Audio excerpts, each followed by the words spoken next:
মানুষের আমলনামা ওজন এবং হিসাব নিকাশের পর সবাইকে ফেরেশতারা আল্লাহর নির্দেশে পুলসিরাত দেখিয়ে দিয়ে বলবেন, এটা তোমাদের গন্তব্যে পৌঁছার পথ, এ পুল পেরিয়েই তোমাদের যেতে হবে। কিন্তু সবার জন্য পেরিয়ে যাওয়া সম্ভব হবে না। পাপী বান্দারা সেটাকে চুল থেকেও চিকন দেখতে পাবে। তাদের জন্য সেটি হবে অত্যন্ত ধারালো। তারা ওই পুলে আরোহণ করা মাত্রই তাদের পা কেটে নিম্নস্থ জাহান্নামে নিক্ষিপ্ত হবে।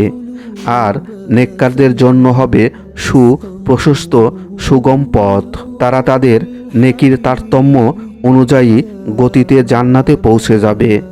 উম্মুল মুমিনিন হজরত আয়েশা সিদ্দিকা রাদিয়াল্লাহু তাআলা আনহা থেকে বর্ণিত হয়েছে, রাসূলুল্লাহ সাল্লাল্লাহু আলাইহি ওয়াসাল্লাম বলেছেন, জাহান্নামের উপর একটি পুল আছে যা চুলের চেয়েও বেশি চিকন আর তরবারির চেয়েও বেশি ধারালো। এর উপর লোহার শিকল ও কাঁটা থাকবে। মানুষ এর উপর দিয়েই গমন করবে, কেউ চোখের পলকে, কেউ বিদ্যুৎ গতিতে, কেউ বায়ুবেগে, আর কেউ উত্তম ঘোড়া ও উটের গতিতে পুলসিরাত পার হবে। আর ফেরেশতারা বলতে থাকবে, হে প্রভু, সই সালামতে অতিক্রম করাও, হে প্রভু, নিরাপদে পার করাও। কেউ নাজাত পাবে, কেউ আহত হবে, কেউ উপর হয়ে পড়ে যাবে, আর কেউ অর্ধমুখী হয়ে জাহান্নামে পড়ে যাবে।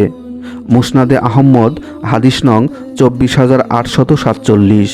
পুলসিরাতের কঠিন পরীক্ষায় সবাই খুব পেরেশান থাকবে। নবীরাও সেদিন আল্লাহর কাছে সাহায্য চাইতে থাকবে। হজরত আবু হুরাইরা রাদিয়াল্লাহু তাআলা আনহু থেকে একটি দীর্ঘ হাদিস বর্ণিত হয়েছে। তাতে রয়েছে, নবীজি সাল্লাল্লাহু আলাইহি ওয়াসাল্লাম বলেছেন, আল্লাহ তাআলা সব মানুষকে একত্র করে বলবেন, দুনিয়ায় তোমরা যে যে জিনিসের উপাসনা করেছিলে সে তার সঙ্গে চলে যাও। অতএব সূর্যের উপাসনাকারী সূর্যের সঙ্গে, চন্দ্রের উপাসনাকারী চন্দ্রের সঙ্গে এবং মূর্তি পূজারী মূর্তির সঙ্গে চলে যাবে।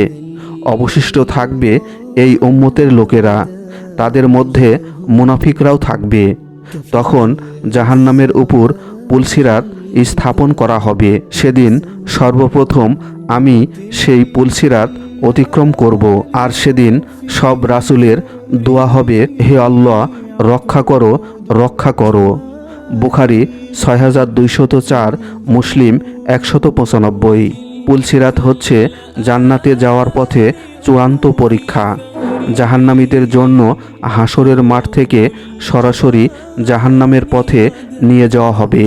আর যারা জান্নাতে যাবে তাদের জন্য এই ভয়ঙ্কর পথ অতিক্রমের পরীক্ষা হবে। মুমিন ও মুনাফিকদের এই পরীক্ষার সম্মুখীন হতে হবে। মহান আল্লাহ তাআলা বলেন, তোমাদের রবের কসম, আমি অবশ্যই তাদের ও শয়তানদের হাসরের মাঠে সমবেত করব। অতঃপর জাহান্নামের চারপাশে নতজানু অবস্থায় তাদের উপস্থিত করব।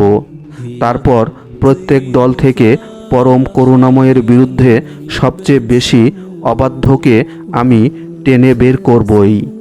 আমি পরিপূর্ণ অবগত তাদের সম্পর্কে, যারা জাহান্নামে দগ্ধীভূত হওয়ার অধিকতর যোগ্য, এবং তোমাদের মধ্যে এমন কেউ নেই যাকে এই পুলসিরাত পার হতে হবে না।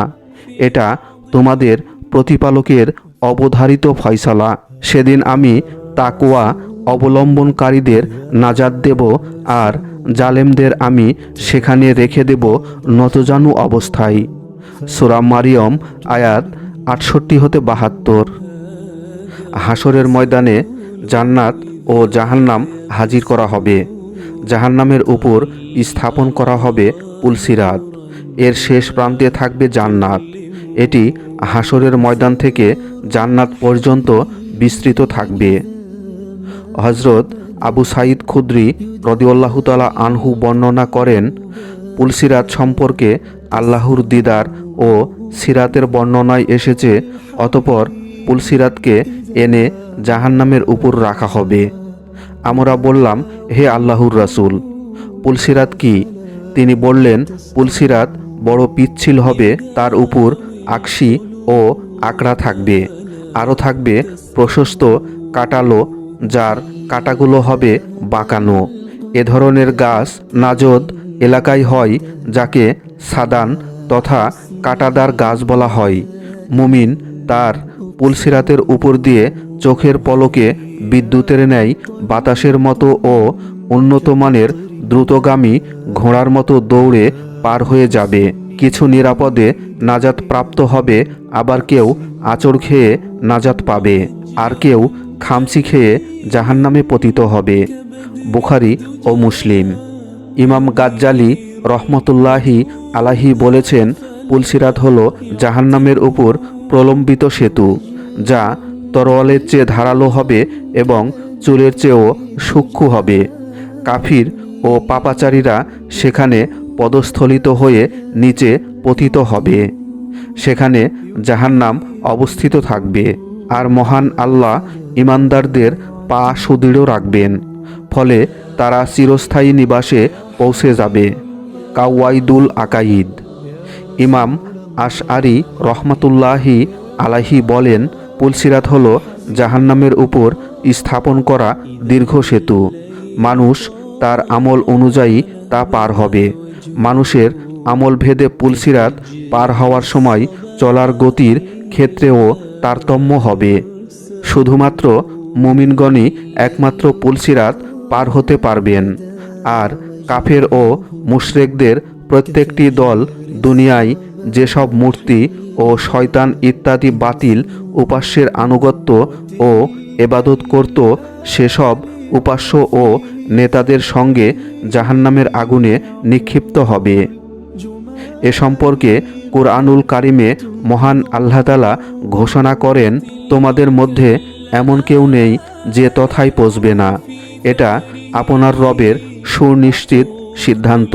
অতঃপর আমি পরহেজগারদের মুক্তি দেব, আর জালেমদেরকে সেখানে নতজানু অবস্থায় ছেড়ে দেব। সূরা মারিয়াম আয়াত ৭১-৭২।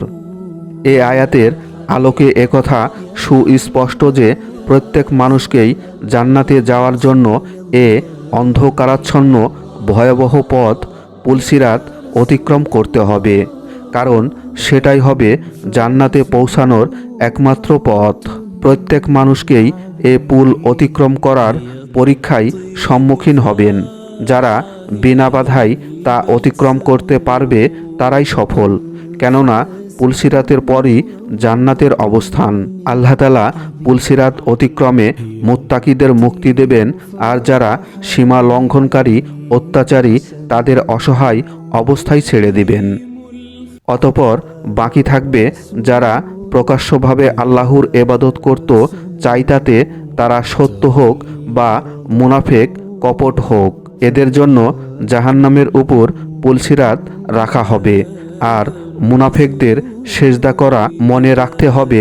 সব মানুষকেই পুলসিরাতের সম্মুখীন হতে হবে। মুমিনরাই সম্মানের সঙ্গে দ্রুত গতিতে তা পার হতে পারবে।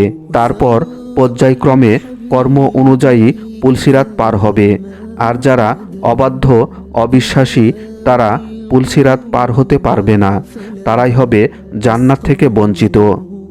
মহান আল্লাহ তাআলা মুসলিম উম্মাকে পুলসিরাত পার হওয়ার তৌফিক দান করুন, আমিন।